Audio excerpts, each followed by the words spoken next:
할렐루야. 오늘은 이렇게 인사하겠습니다. 보고 싶었습니다. 이렇게 인사하겠습니다. 보고 싶었습니다. 네, 보고 싶었습니다. 여러분, 오늘 우리가 읽었던 창세기 3장 선악과를 따먹은 이 사건은 단순히 열매 하나 따먹은 사건이 아니라 어떤 사건이라고 말씀드렸습니까? 제가 지난주에 하나님의 창조 질서를 무너뜨리는 무시무시한 사건이었다라고 여러분에게 말씀드렸습니다. 하와는 선악과를 보고 먹음직도 하고 보암직도 하며 지혜롭게 할 만큼 탐스럽다고 판단해서 선악과를 자신이 따먹고 자신 옆에서 보고 있었던 누구에게 건네주죠? 아담에게 건네줍니다. 그 아담은, 남편 아담은 아내 하하가 건네주는 이 선악과를 아무런 저항도, 아무런 생각도 고민도 하지 않은 채 덥석 받아서 아담도 먹습니다. 이 사건을 통해서 하나님의 창조 질서가 완전히 파괴되게 됩니다. 더 이상 하나님의 말씀이 아담과 하와에게 영향을 미치지 못해요.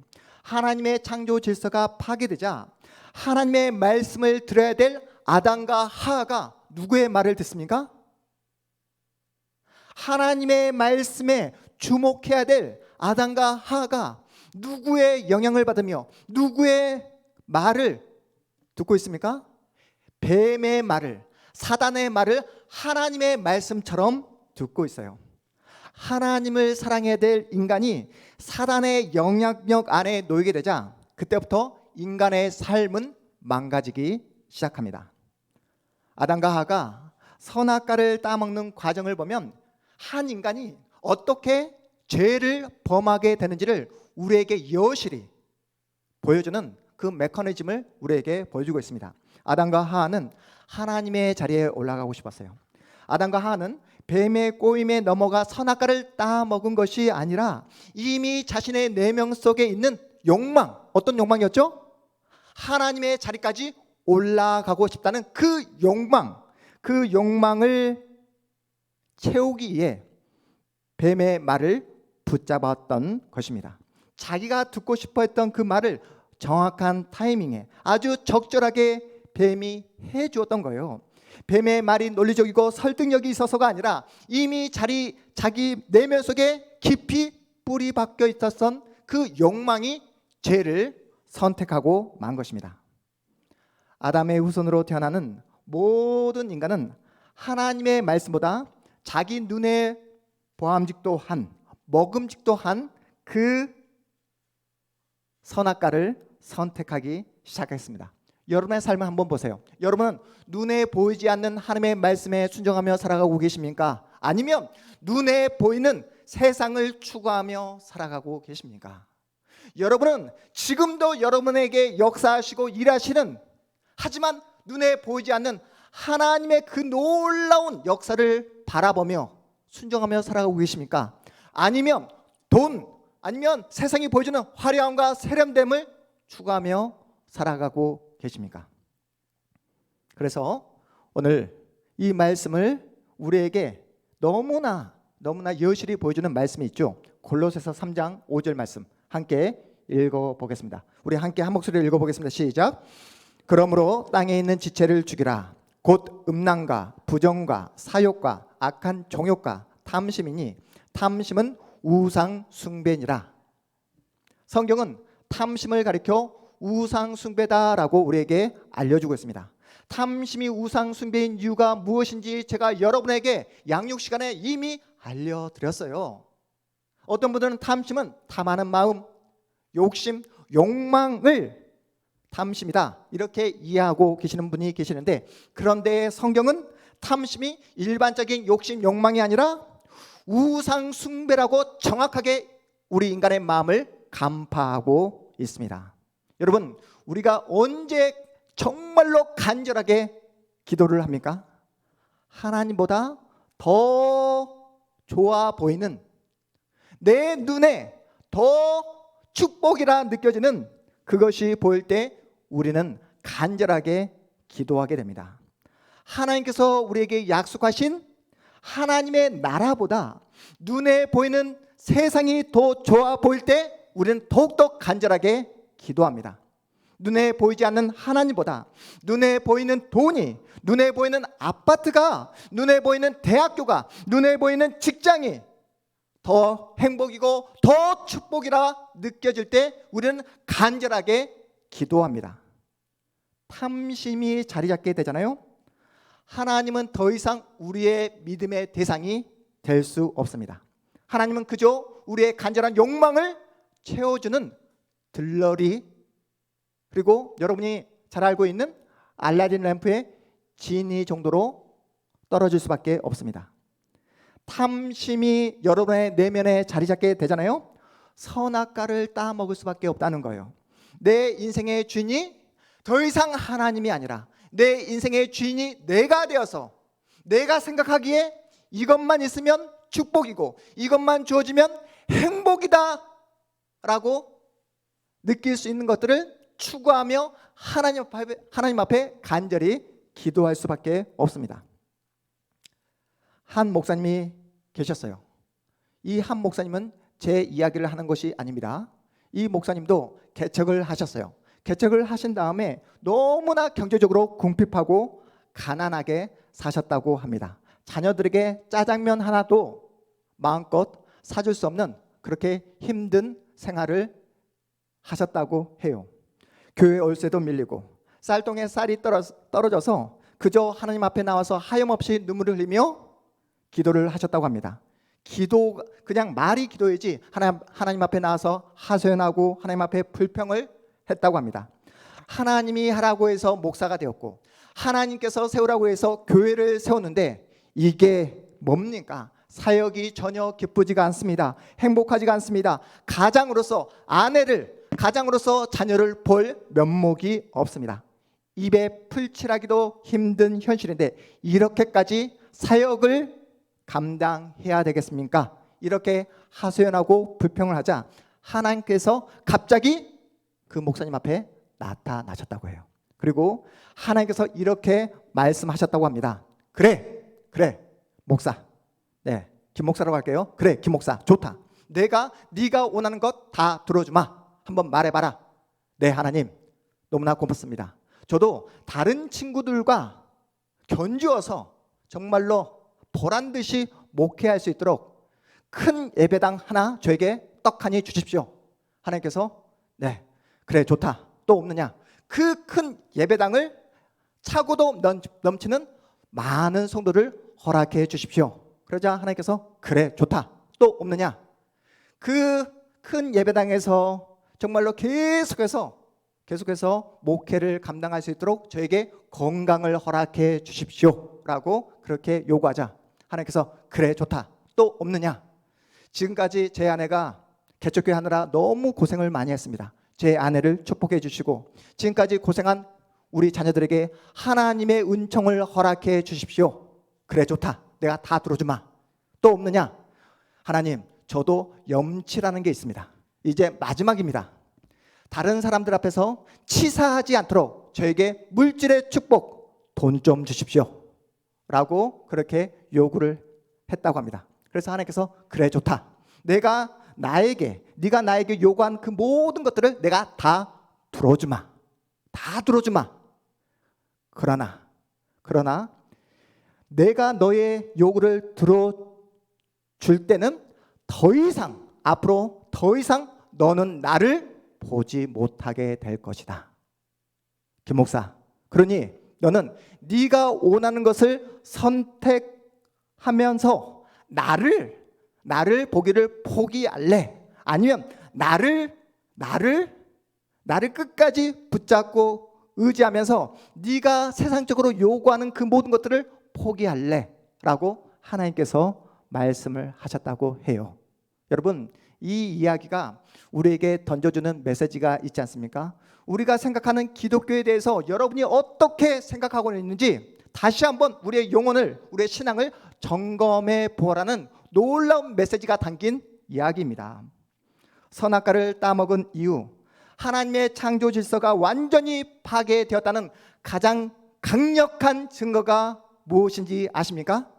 바로 가장 사랑하고 가장 섬겨야 될 하나님을 우리는 덜 사랑하게 되었다는 거예요. 여러분, 선악과를 따먹은 이후 아담과 하와가 하나님의 존재에 대해서 부정했습니까? 아니에요.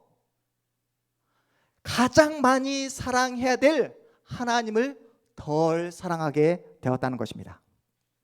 잠시 있다 사라지고 말 눈에 보여지는 이 세상이 영원할 것처럼 그렇게 세상에 마음을 주고 세상을 사랑하게 되었다는 뜻이에요. 하나님을 덜 사랑하게 되잖아요. 그러면 나와 함께하는 내 남편을, 내 아내를 온 마음 다해 사랑할 수 없게 됩니다. 하나님을 덜 사랑하게 되잖아요. 내 옆에 있는 지체를 하나님의 마음으로 사랑할 수 없게 돼요. 눈에 보이지 않는 하나님을 사랑한다고 말하면서 눈에 보이는 내 옆에 있는 지체를 사랑할 수 있겠느냐라고 성경이 우리에게 말씀하고 있잖아요. 자신의 욕망이 하나님보다 더 중요하다고 믿는 사람은요, 하나님을 수단으로 삼는 것을 조금도 망설이지 않습니다. 자신의 욕망이 하나님보다 더 중요하다고 믿는 사람은요, 하나님을 수단으로 사용하는 것으로 끝내지 않아요. 나와 함께 사는 내 아내를, 내 남편을, 자녀를, 내가 만난 그 모든 사람들을 자신의 쾌락과 욕망을 채우는 수단으로 사용하기 마련입니다. 이것이 바로 선악과를 따먹은 인간의 실존이에요. 여러분, 그래서 아담이 하는 짓을 보십시오. 아담아, 하나님께서 이렇게 묻죠. 아담아, 네가 어디 있느냐? 내가 먹지 말라고 했던 선악과를 네가 왜 먹었느냐? 라는 하나님의 지적에 대해 아담이 뭐라고 변명합니까? 하와가 줘서 먹었습니다. 더 나아가 하나님이 주신 그 여자 때문에 제가 죄를 범하게 되었습니다 라고 하면서 하나님에게까지 원망과 하나님에게까지 그 자신의 잘못에 대한 책임의 전가를 떠넘기고 있는 모습이에요. 자기를 방어하기에 하나님이 허락하신 최고의 선물인 돕는 배필마저 자신의 변명의 도구로 사용하고 있는 모습입니다. 하와 역시 마찬가지예요. 남 탓하기 바쁩니다. 자신 안에 있는 그 욕망이 뱀의 말을 덥석 물었던 거잖아요. 자신의 잘못을 인정하고 회개하는 것이 아니라 아담과 똑같은 모습을 보이고 있습니다. 뱀의 꼬임에 빠져 제가 선악과를 먹고 말았습니다. 하나님은 선악과를 따먹은 아담과 하와에게 벌을 주십니다. 먼저 범죄한 여자에게 어떤 벌을 주셨는지 오늘 본문을 통해서 확인해 보도록 하겠습니다. 16절 말씀, 우리 16절 말씀 함께 보겠습니다. 16절입니다. 함께 있습니다. 시작. 또 여자에게 이르시되 내가 내게 임신하는 고통을 크게 더하리니 내가 수고하고자 자식을 낳을 것이며 너는 남편을 원하고 남편은 너를 다스릴 것이니라 하시고, 여자에게 준 벌은 두 가지예요. 첫 번째 벌이 무엇입니까? 출산의 고통. 두 번째 벌이 무엇이죠? 남편과의 관계에서의 어려움, 남편과의 관계에서 좌절과 절망을 느낄 수밖에 없는 그 고통을 허락해 주겠다라고 말씀합니다. 먼저 출산의 고통이 얼마나 대단한지 제 아내는 출산의 고통을 겪기보다 남자들이 가장 가기 싫어하는 그냥 군대를 가겠다라고 제 아내는 그렇게 이야기할 정도로 출산의 고통이 심하다고 합니다. 저는 겪어보지 못해서 잘 모르겠습니다. 여러분, 어떤 분들은 출산의 고통이 이 뼈마디가 다 하나하나 녹아지고 정말로 너무나 고통스러워서 그때 정말 예수께서 십자가에서 못 박힌 고통이 이 정도 고통이 아닐까라고 이렇게 말씀하셨던 분도 계셨습니다. 여성은 출산의 고통뿐만 아니라 남편과의 관계 속에서 좌절과 고통을 느끼며 살아가는 존재가 되었다라고 성경이 우리에게 밝히고 있습니다.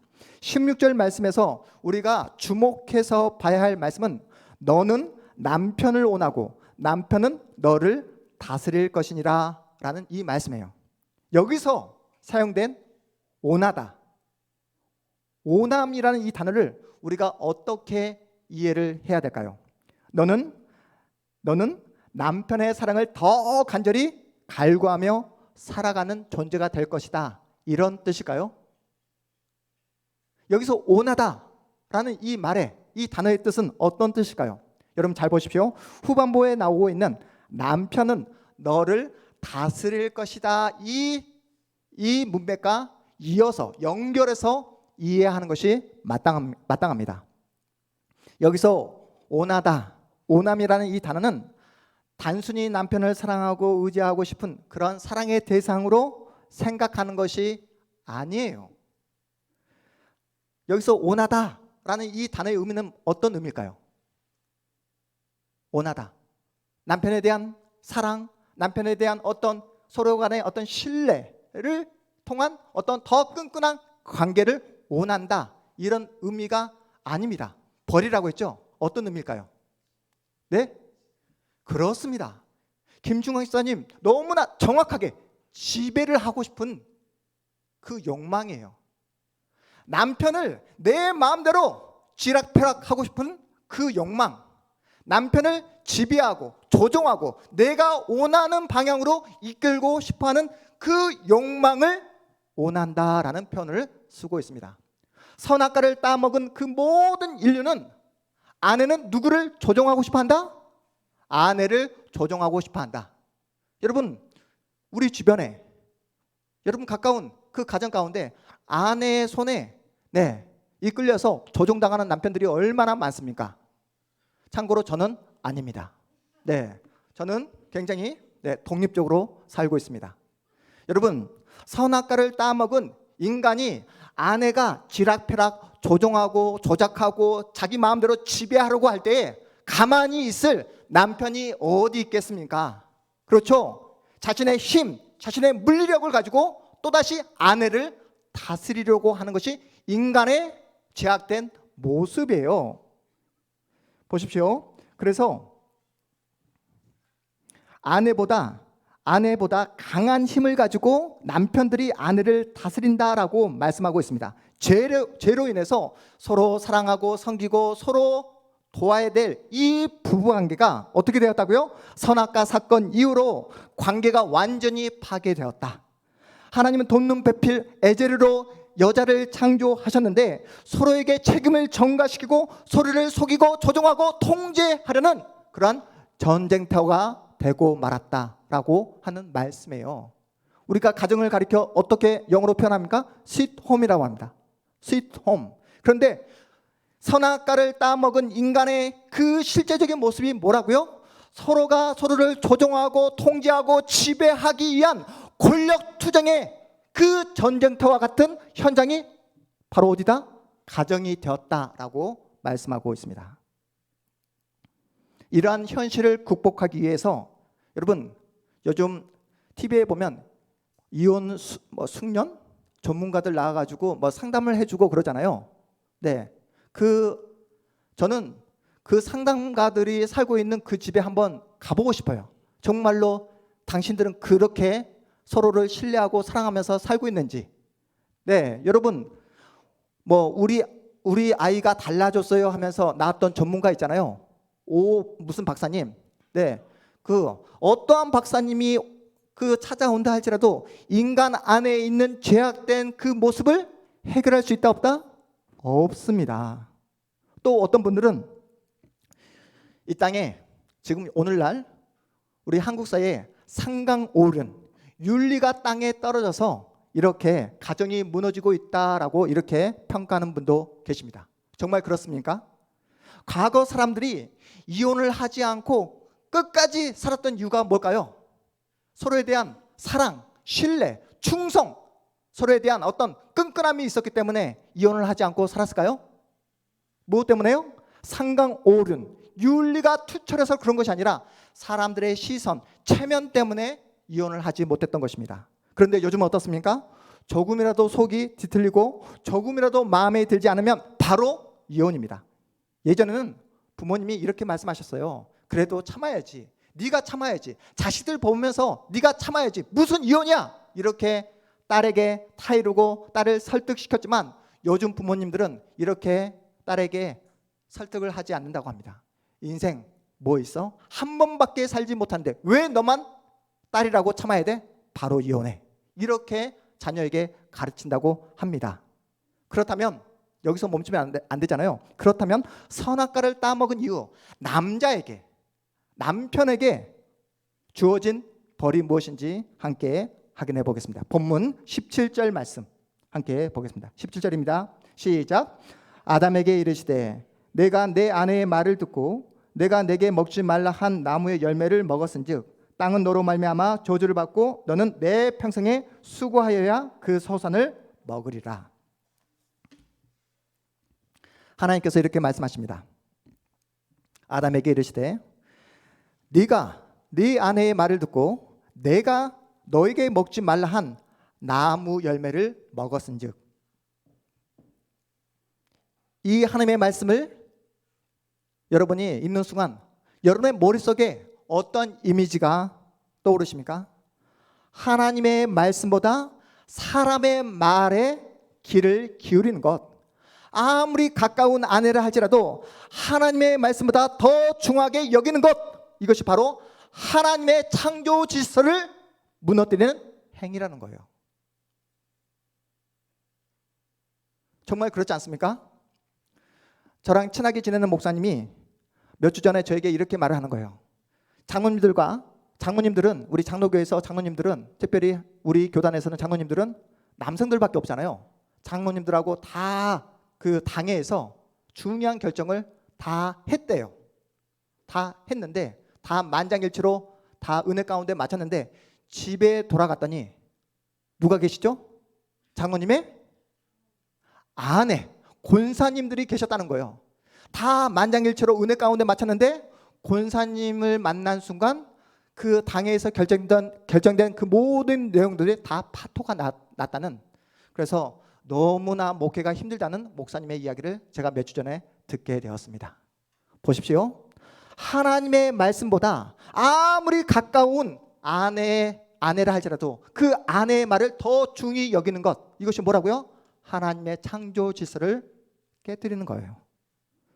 하나님께서 먹지 말라 명하신 선악과를 따먹게 되었을 때 죄가 인간 안으로 들어오게 되었고 그 죄로 인해 인간은 먹기 위해서 어떤 고통을 감내해야 된다? 어떤 고통? 땀을 흘리며 수고를 감당해야 되는 고통을 당해야 된다라고 말씀하고 있습니다. 죄의 결과가 뭐라고요? 이제는 땀을 흘리고 수고를 해야지만 겨우겨우 입에 풀칠할 수 있는 그러한 존재로 전락하게 되었다는 뜻입니다. 오늘 말씀을 자세히 여러분 읽어보십시오. 하나님은 아담을 저주하고 있는 것이 아니라 누구를 저주하고 있습니까? 누구요? 오늘 17절 말씀을 보니까 하나님은 아담을 직접적으로 저주하고 있는 것이 아니라 누구를 저주하고 있죠? 네. 사단을 저주했죠. 어디요? 누구를? 땅을 저주하고 있습니다. 땅. 여러분 보십시오. 아담의 범죄로 인해 땅이 저주를 받고 있어요. 인간의 죄는 인간만 타락한 것으로 끝나지 않고 인간을 둘러싸고 있는 이 자연 세계, 모든 세계가 죄로 오염되었다는 사실을 우리에게 보여주고 있습니다. 인간이 땀을 흘리고 열심히 경작을 해도 땅은 그에 합당한 열매를 맺어주지 않는다는 거예요. 오늘 우리 조미삼 시장께서 너무나 은혜로운 대표 기도를 해주셨는데 우리가 열심으로 노력하고 성실하게 하나님의 이름으로 우리의 직장에서 우리의 자리에서 최선을 다할 때 하나님 합당한 열매를 우리에게 허락해 주십시오. 이거 너무나 놀라운 하나님의 축복입니다. 그렇지만 여러분 보십시오. 선악과를 따먹은 이후 우리가 열심으로 노력하고 땀을 흘리며 죽을 것 같은 그러한 최선의 노력을 다한다 할지라도 땅은 우리에게 우리가 노력한 만큼의 그 수고의 열매를 허락해 주지 않는다는 거예요. 그 증거가 무엇입니까? 바로 땅은 가시덤불과 엉겅퀴를 끊임없이 우리에게 내어주고 있습니다. 여러분 정말로 그렇지 않습니까? 여러분이 땀 흘리고 수고하고 죽을 힘을 다해 노력해 보지만 그것에 합당한 그 결과물을 손에 쥐지 못하는 경우가 허다합니다. 우리 세상이 지금이 좋을 때예요. 주일학교 학생들이 좋을 때입니다. 공부할 때는 그나마 나아요. 내가 공부한 만큼 노력에 대한 성과, 성취도가 눈에 그대로 여실히 보입니다. 하지만 여러분 고등학교를 졸업하고 대학교를 졸업하고 세상에, 사회에, 직장에 나가서 한번 생활해 보십시오. 여러분이 영혼을 갈아서 노력을 해도 그 노력에 대한 그 대가를 받지 못할 때가 허다합니다. 수고하고 죽어라 노력을 해도 내 손에 들어오는 것이 전혀 없을 때가 얼마나 많은지 몰라요. 그래서 전도서의 전도자가 인생에 대해서 이러한 고백을 쏟아놓고 있잖아요. 인생이란 헛되고 헛되니 모든 것이 헛되도다. 왜요? 왜 그렇습니까? 왜 전도자, 지혜자가 인생에 대해서 헛되다라고 이렇게 고백을 했을까요? 왜 그렇습니까? 죽어라 노력하고 땀 흘리고 수고해도 결국은 흙으로 돌아갈 수밖에 없는 존재가 바로 인간이라는 사실을, 그 인간의 실존에 대해서 헛되다라고 이렇게 고백을 하고 있는 것입니다. 죽을 힘을 다해 살아도 남는 건 죽음뿐인 존재가 인간의 인생, 죄를 지은 인간의 결국은 무엇뿐이다? 죽음뿐이다 라고 고백하고 있습니다. 인간은 선악과를 따먹은 이후에 죄 아래에서 태어나게 되었고 죽을 때까지 죄의 권세에서 자유롭지 못한 절망적인 존재가 되고 말았습니다. 여러분, 개줄에 묶여 이리저리 끌려다니는 개 보셨습니까? 개줄에 묶여 이리저리 그렇게 자신이 가고 싶은 그 장소로 자유롭게 가지 못하고 그렇게 끌려다니는 개 보셨냐고요? 인간의 존재가, 선악과를 따먹은 인간의 존재가 어떤 존재라고요? 개줄에 묶인 개처럼 사단이라는 그 쥐에 이끌려서 사망으로, 죽음으로, 험으로 그렇게 끌려다니는 그 인간의 실존, 그것이 바로 선악과를 따먹은 인간의 모습입니다. 이렇게 절망적인 자리로 떨어진 인간에게 하나님은 찾아와 주십니다. 인간의 절망적인 그 자리에 찾아와 하나님은 복음을 약속해 주세요.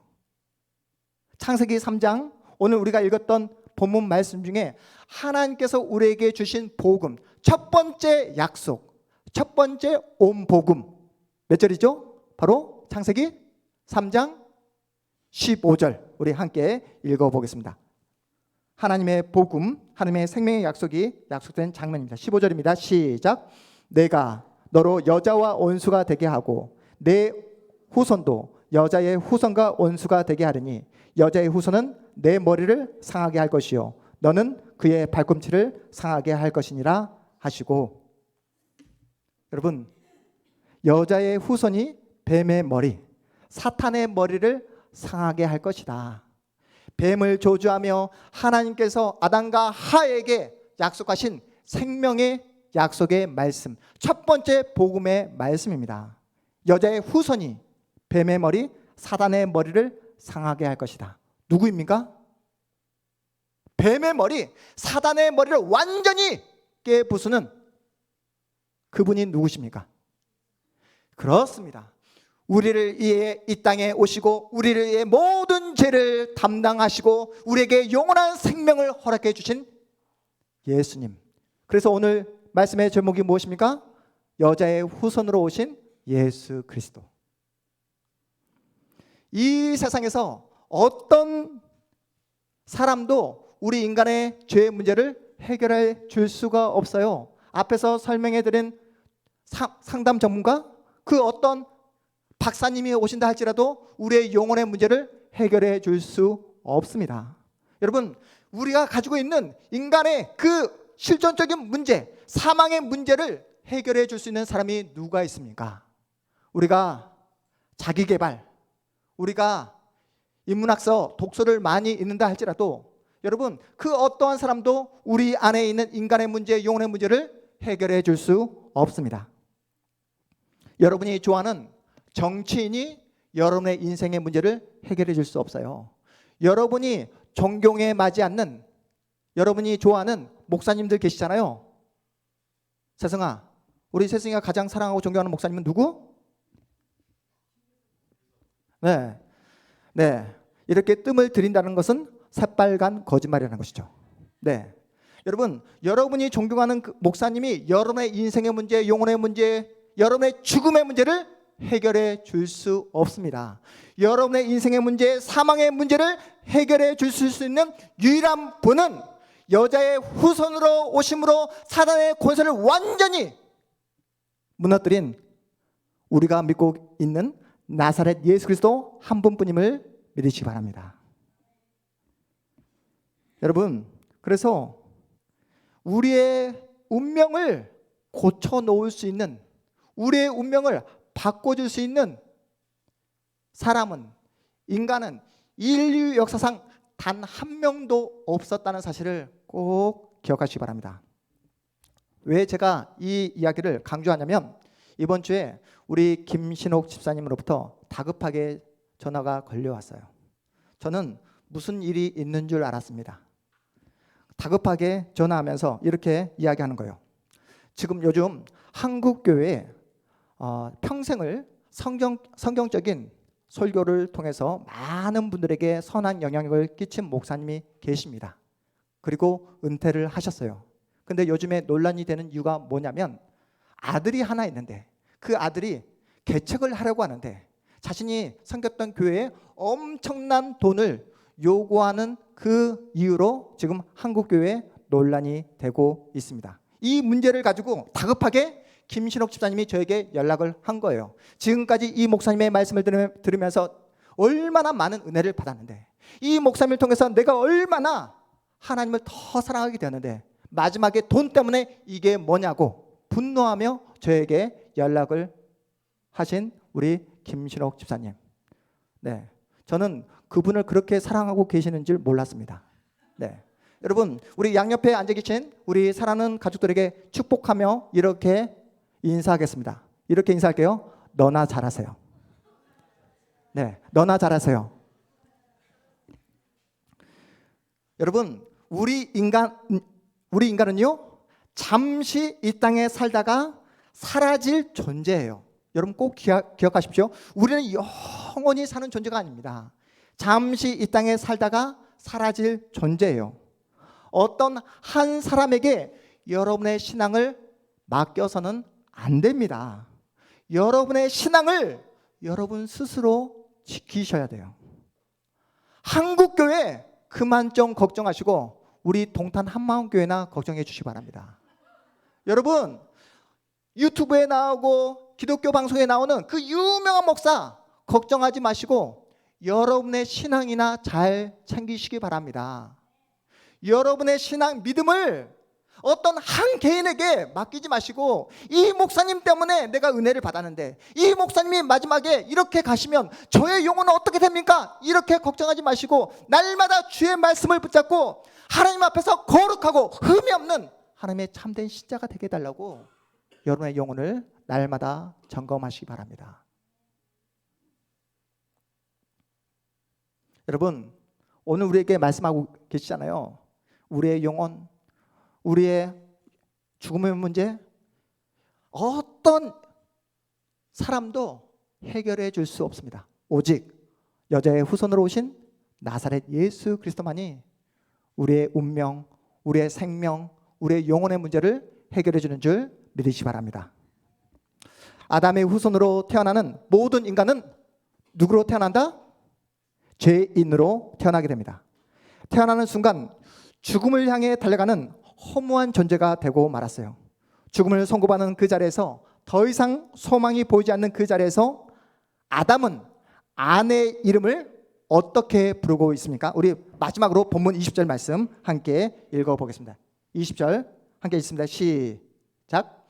아담이 그의 아내의 이름을 하라 불렀으니 그는 모든 산자의 어머니가 됨이더라. 네. 시한부 인생인 아담이 그 죽음의 끝자락에서 자신의 아내의 이름을 하와, 생명이라고 부르고 있습니다. 하와의 이름의 뜻이 뭐라고요? 모든 산자의 어머니. 하와의 이름을 목 놓아 부르고 있어요. 그저 단순히 이름을 부르고 있는 장면이 아닙니다. 죽음과 저주 속에서 여자의 후손으로 오실 구원자를 기대하며 하나님의 생명의 약속의 말씀을 믿음으로 고백하고 있는 장면이에요. 어떤 말씀을 근거로? 창세기 3장 15절 말씀을 근거로 지금 아담이 하나님 앞에서 믿음으로 고백하고 있는 장면입니다. 우리가 믿는 예수님이 누구십니까? 모든 죽음과 모든 사망의 권세를 깨뜨리신 구원자이십니다. 사단의 권세를 완전히 깨뜨려 버리신 우리의 주님이십니다. 창세기 3장 15절 말씀대로 사단과의 전쟁을 종식시키시고 약속대로 우리에게 생명을 허락하신 우리의 구원자이십니다. 사랑하는 여러분, 하루하루가 어떻습니까? 매일매일이 반복되는 하루. 어제와 오늘이 똑같은 다람쥐 쳇바퀴 돌아가는 것처럼 느껴지는 그 오늘의 이 하루에서 우리의 인생 속에서 여자의 후손으로 오신 우리 주 예수 그리스도께서 우리에게 찾아와 주심으로 우리의 허무, 우리의 고독을, 우리의 외로움을, 우리의 그 막막함을 소망으로 바꿔주시는 유일한 구원자이심을 믿으시기 바랍니다. 우리가 짊어진 모든 인생의 질문을 우리 주님께서 대신 짊어 주심으로 우리에게 자유와 해방을 허락해 주셨다는 사실을 믿으심으로 이번 한 주도 주님의 그 능력의 손을 굳게 붙잡고 주님과 함께 믿음으로 뜨벅뜨벅 여러분의 인생을 걸어가시는 복된 여러분의 한 주, 여러분의 인생 되시기를 주님의 이름으로 축복합니다. 우리 모두 자리에서 일어나겠습니다.